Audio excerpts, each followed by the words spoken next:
indi mpanuka ya Hoho ibaye Nonaha ku itariki 28 z'ukwezi kwa gatatu umwaka wa 2026. Iyi mpanuka ibaye Nonaha iguye mu ruzi rwa Tanganyika, ni mu karere ka Rusizi mu murenge wa Bweyeye. Nibwo runo ruzi rwa Tanganyika rugabanya u Rwanda ndetse n'u Burundi, niho iyi Hoho yongeye kugwa kuno munsi ku iki gicamunsi. Iyi Hoho irohamye mu mazi yikoreye umucanga, ubwo yarijyanye umucanga Matyazo, nibwo ije kurohama mwa runo ruzi rwitwa Tanganyika Nonaha. Ibi bibaye ku iki gicamunsi ari mu masaha saa sita z'amanywa, nibwo iyi Hoho ije kugwa mu mazi. Ariko iyi Hoho yo nago yigize itebera ngo ijye mu mazi hasi cyane, nkuko bireba kuri kamera za Kidasamura TV Rwanda. Nkuko uyibona iyi Hoho yarerembye hejuru kugera ubwo umushoferi wari uri mwino modoka ndetse n'undi bari kumwe bategize bitaba Imana. Kugeza amagingo aya ngaya polisi y'u Rwanda ikorera mu ntara y'Amajyaruguru ivuga yuko izi modoka za Hoho zikunze gukora impanuka akenshi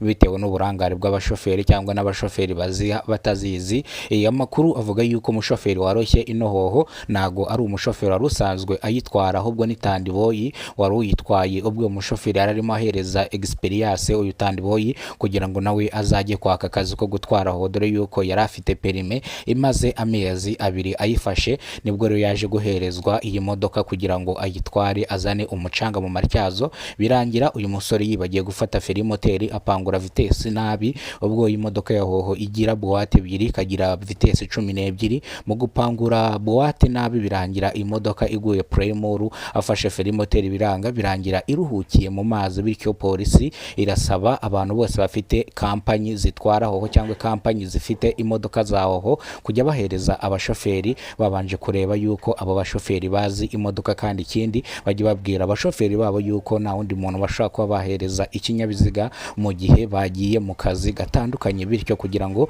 bajye birinda impanuka zikunze kubera mu